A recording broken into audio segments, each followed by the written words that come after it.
trail.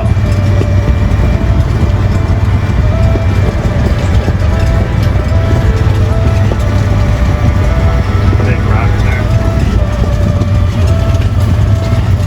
Oh, people are definitely coming down here.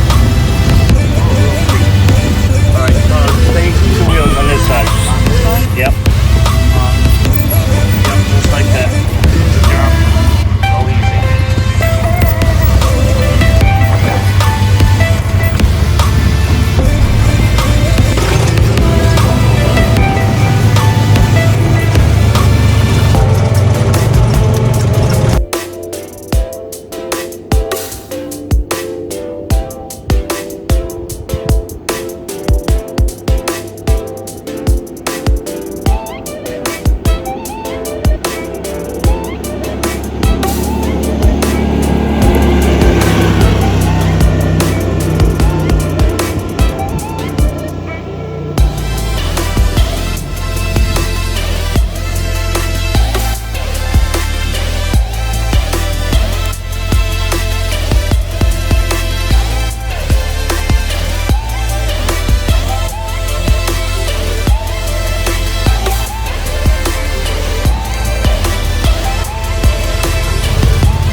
So here we are, deep in the woods of Maine, with our first week of riding. This is our review.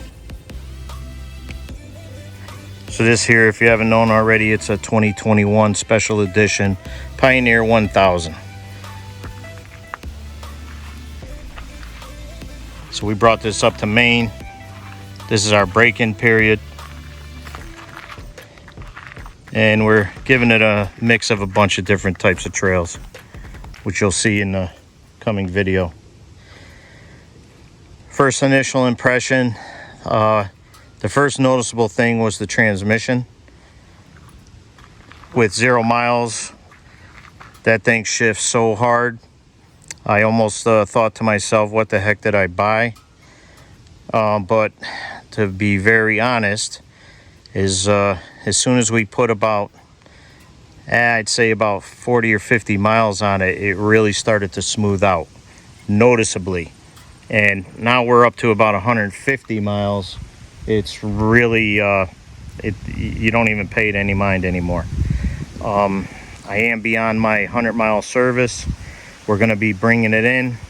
We already scheduled an appointment, and they're going to adjust the valves and go through everything. One other key noticeable thing up front is the back seats. Both kids are complaining. They're 15, 16. They're both complaining about discomfort, but I say they're kids and they'll be getting their own machines at some point. But in the scheme of things, I wanted this transmission, I wanted this engine, I wanted this footprint, so I got what I wanted. And they're gonna have to deal with it, or they can stay at the campground. How's that? Another feature that I didn't really care for is the cabin heat. Now, I'm reading up on the 2022s, and they did make some resolution for that. That's supposed to diminish that heat substantially. And from what I understand, you can buy those shields. It's like basically plastic shields, and you can install them on these previous models as well. So we're gonna be looking into that at some point. So front cab comfort, I give it 2 thumbs up. I've had a lower back injury about, going on 5 years ago now, and every now and then I resurrect that a little bit, and I have not felt a single ounce of discomfort in these seats. Yeah, they're not bucket seats, it's a bench seat, but let me tell you something, this thing is more comfortable than it looks. I really like this windshield. I wish it opened another 3 inches. I'll see if I can resolve that at some point. So that's been working out good, gives you good airflow through the cab. The power steering is phenomenal. We're hitting large obstacles and you don't even feel it in the steering wheel. I can't believe they're even making more improvements on that. I don't know how you can improve any further in that. So being the special edition, this thing came with skid plates under the A arms, the lower control arms, and the bottom of the machine. It also came with the windshield, came with the cargo netting on the inside here. There's some storage underneath the seats. It came with the netting on the windows. I'm not sure if all Pioneers come with that. Also came with this front push bar, the 4,500 pound winch, which is a Warren, I believe. This looks like about a 14-inch light bar, and the roof came with. So far so good. And these tires as well. These are the Bighorns. This machine grips so good, like a claw of an eagle onto a squirrel. I haven't noticed any slippage at all on anything, even in wetter conditions. It did rain here, so we did have a little bit of slick conditions. We haven't been able to do much more than just drive it, and like this morning we did a 20-mile loop. Was really good. You'll see that in the near video. Trying to think of anything else. So in a nutshell, 2 thumbs up to this machine. I'm so glad with my purchase. I'm glad I ordered it when I did, between the shortages and everything else. We were lucky to get it, if you ask me.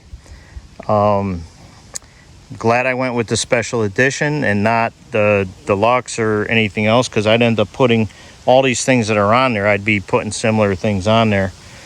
And let's just say, I guess in a way, I did the lazy purchase by buying the special edition, but in the scheme of things and with everything that's going on right now, it was the right decision. So I don't regret that one bit.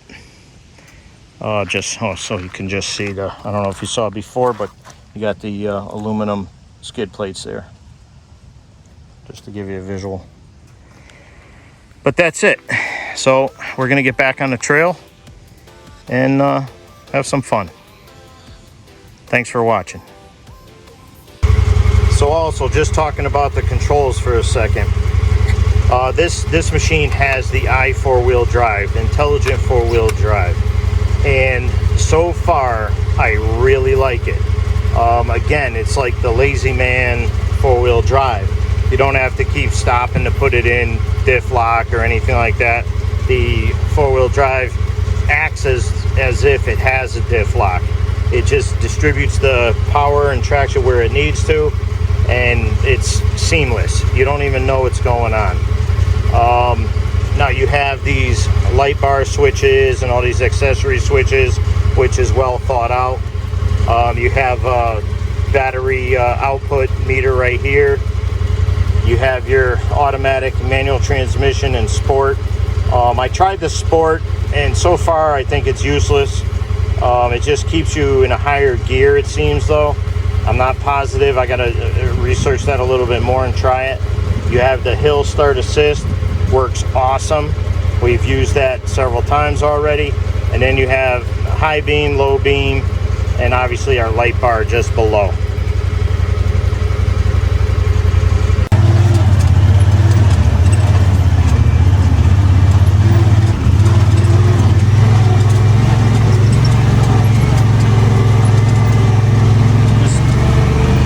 Does not do this hill justice. It's not the worst hill climb, but it's pretty good.